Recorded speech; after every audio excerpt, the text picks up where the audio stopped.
La femme poisson et le savant. Il y avait un homme et il y avait une poissonne. La poissonne aimait l'homme. L'homme aimait la poissonne. Cela s'était fait très simplement. Enfin, presque. L'homme, un savant déjeuner, venait souvent au bord du lac prendre des plantes aquatiques, des coquillages et des poissons pour les étudier et pratiquer des expériences. Il était jeune et il était beau. C'est ainsi que la petite poissonne en tomba éperdument amoureuse.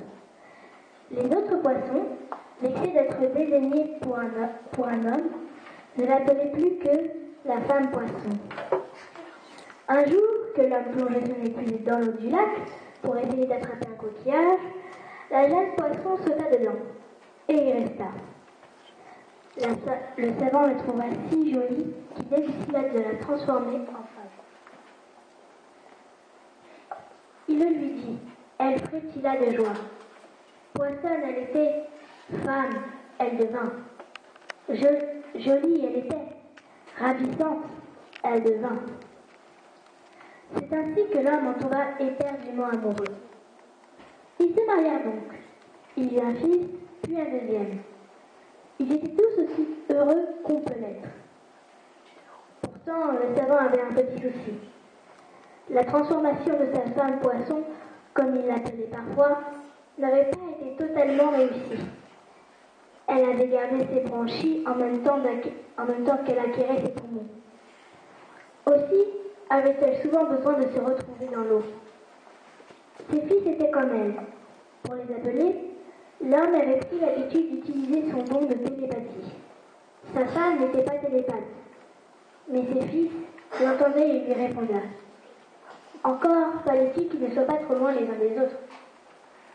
Lassé d'appeler en parcourant les rives ou en sillonnant le lac, dans sa barque, parfois en vain, l'homme décida de construire une forteresse sous-marine qui permettrait à la famille de se réunir plus facilement. Et le temps passa. L'aîné des garçons venait d'avoir 16 ans.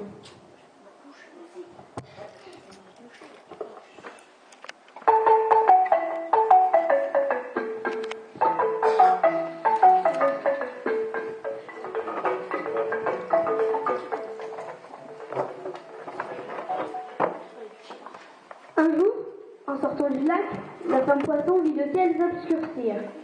Une immense forteresse volante cachait la lumière. 6 monstres en descendirent. Ils arrivaient en conquérants brutaux et bien décidés à dominer le pays. Pourtant, il sembla à la femme qu'ils s'efforçaient d'éviter de se rapprocher de l'eau. Alors, pour en avoir le cœur net, elle plongea bruyamment, éclaboussant tout autour d'elle. Les monstres poussèrent des exclamations et s'écartèrent précipitamment. Ils craignaient l'eau.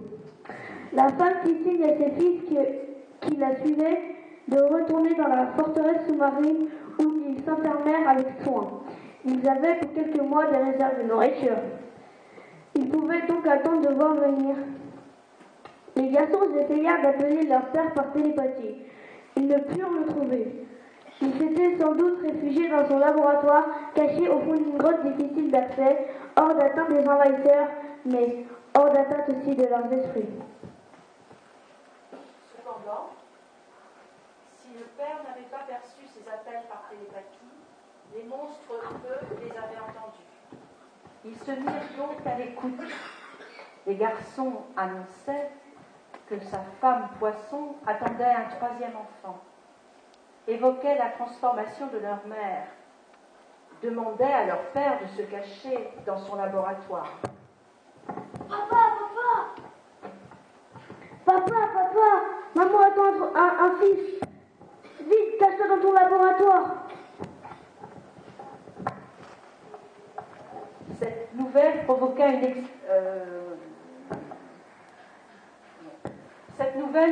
une excitation chez les monstres telle que les garçons la ressentirent.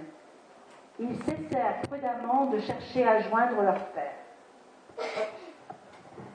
Celui-ci s'était en effet réfugié dans son laboratoire. Or, les monstres avaient pris l'habitude de communiquer par télépathie. Et ils allaient et venaient au-dessus de la grotte. Ils avaient donc perçu quelqu'un de leurs échanges. C'est ainsi qu'ils savaient que les monstres avaient conquis le pays et qui raffolaient des plantes carnivores que l'on trouvait dans la région et qu'il recherchait, lui, comme savant. Il ne savait pas pourquoi. Prudent, le père avait soigneusement fermé son esprit. Il économisait ses provisions et ne sortait que la nuit, le moins possible et en s'entourant de beaucoup de précautions. Des mois passèrent ainsi.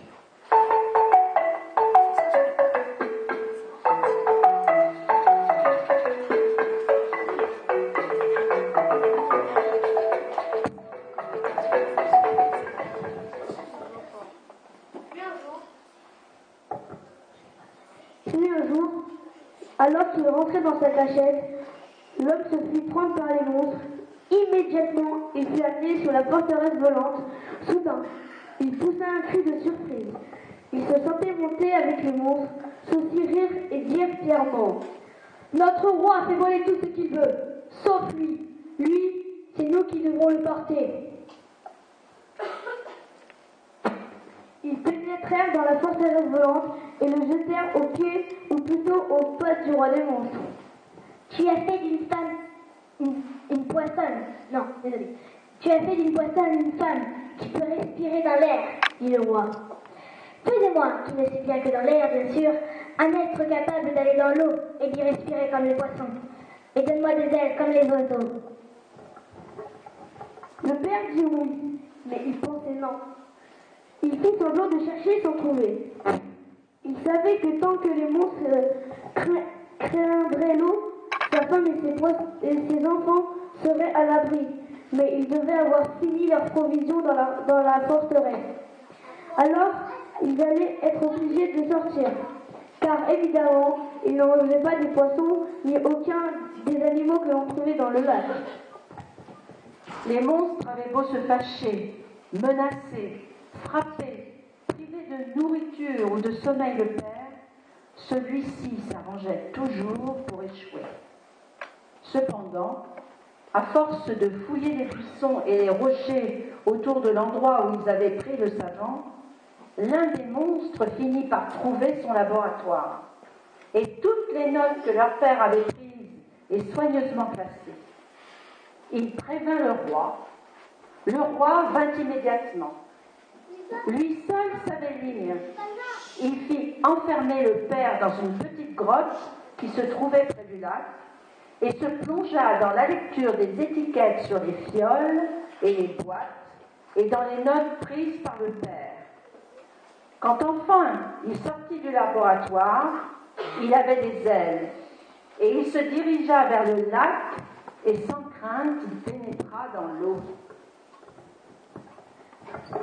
Depuis sa prison, le père entendait les monstres s'exclamer, crier d'admiration et de peur à la fois sur les rives du lac. Il aurait facilement pu fuir. Il connaissait bien cette cavité.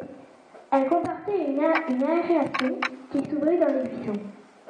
Mais il voulait d'abord prévenir sa famille, profitant de ce que les monstres étaient trop occupés pour faire attention à lui. Il tenta d'appeler ses fils. Il avait peut-être fui avec leur mère par une canalisation souterraine qui passait non loin de là. Ce ne fut qu'après plusieurs appels que lui parvint enfin une réponse. Papa, le fils aîné, fais attention à toi. Le père les fit taire. Les monstres étaient de bons télépathes. Ils n'étaient pas loin. Puis, il leur envoya l'image d'un arbre énorme et très touffu qui se dressait près de l'une des sorties de canalisation où les garçons aimaient à se cacher. Ensuite, il leur transmit celle des monstres, broutant avec délice des plantes carnivores qui poussaient nombreuses dans la région. Enfin, il se montra lui-même en train de fuir, poursuivi par les monstres. Un homme perdait enfin sa maîtrise et les laissa s'échapper, ce qui lui passait dans la tête.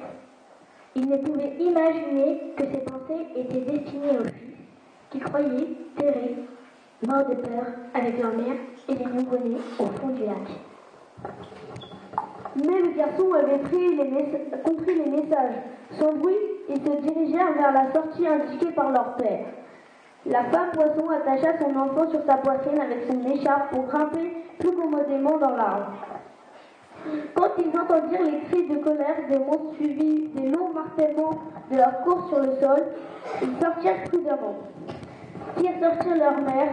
Comme ils se dirigeaient rapidement vers l'arbre, ils virent devant eux des parterres de plantes carnivores, les longs étaux noirs dressés vers le ciel des hélianthropes. Les mâchoires mobiles des dionnées vers le ciel, les gouttelettes collantes de droselle. Ils se penchèrent dessus, se demandant comment ils pourraient s'en servir pour se débarrasser des envahisseurs. Le bébé, mal à l'aise dans cette position, se mit à pleurer. Une de ses larmes tomba dans une droselle et s'y colla, gouttelette parmi les gouttelettes. Mais les pleurs du bébé avaient alerté les monstres, tandis que ses collègues continuaient à gratter la terre, à la chercher du père disparu dans un trou.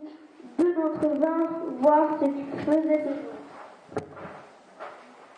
Machinalement, en passant, l'un des deux croqua avec délice une droselle aux gouttelettes particulièrement brillante et s'effondra mort.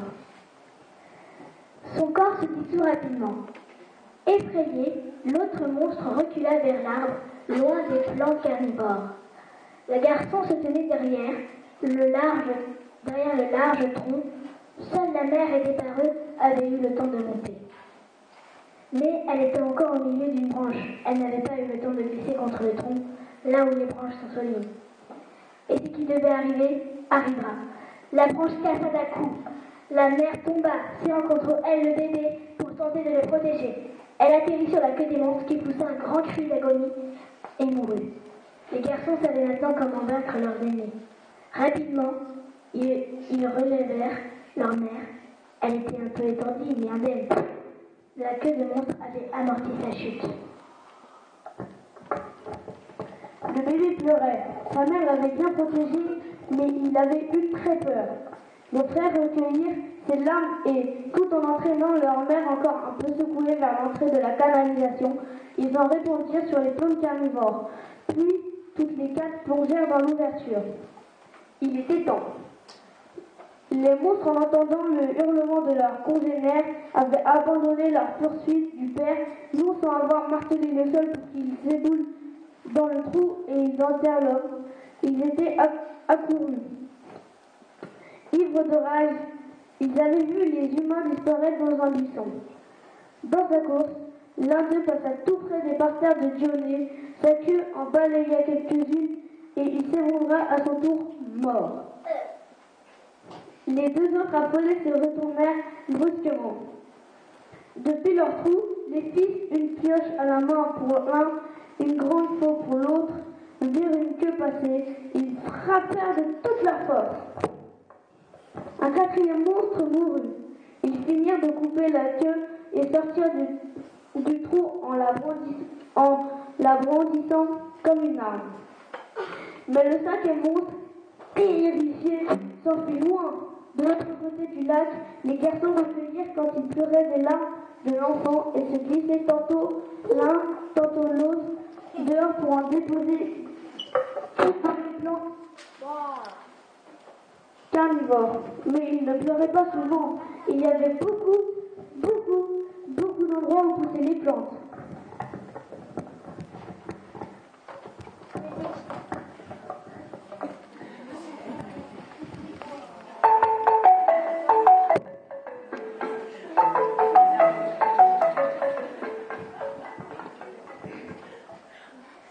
Sans le dire à leur mère, ils décidèrent de partir à la recherche d'un pays mystique peuplé de bébés qui naissaient dans les fleurs. Ils ne le trouvèrent pas. Peut-être que ce pays n'existait que dans les contes. Mais ils trouvèrent une source de larmes de bébés qui s'écoulait dans le ciel. Ils en remplirent les outres qu'ils avaient apportées avec eux et revinrent. Ils en mirent dans tant et tant de droselles, de Dionée, d'Hélianthropes. Autour du lac et loin du lac, que le cinquième monstre finit par mourir à son tour. Il avait cependant gardé une petite outre pleine de larmes de bébé pour la verser dans le lac où le roi se trouvait encore cherchant, toujours à pénétrer dans la forteresse sous-marine. Ensuite, Ils iraient à la recherche de leur père. Or, celui-ci n'avait pas été enterré vif, pour la bonne raison qu'il était déjà plus loin que les monstres avaient fait ébouler la terre. Qu'en réalité, il savait que cette galerie s'ouvrait un peu plus loin.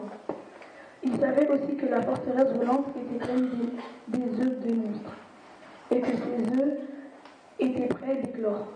Les monstres en avaient parlé devant lui. Il avança en se cachant. Il n'y avait personne, sauf quelques monstres morts. Il arriva ainsi au lac et en entrant dans l'eau. Le roi des monstres avait aperçu l'angoisse du dernier des sujets.